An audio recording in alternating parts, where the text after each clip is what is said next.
Welcome! In front of me I have Zeblaze Stratos and I'm gonna show you how to unpair this watch from the iPhone.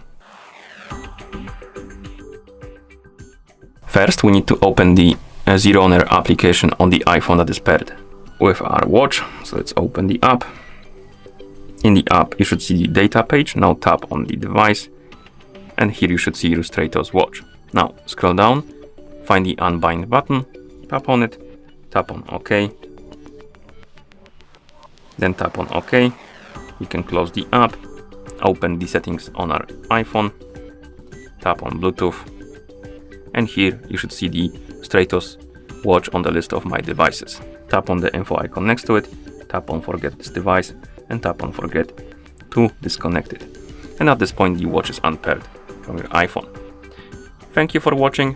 If you found this video helpful, please consider subscribing to our channel and leaving a like on the video.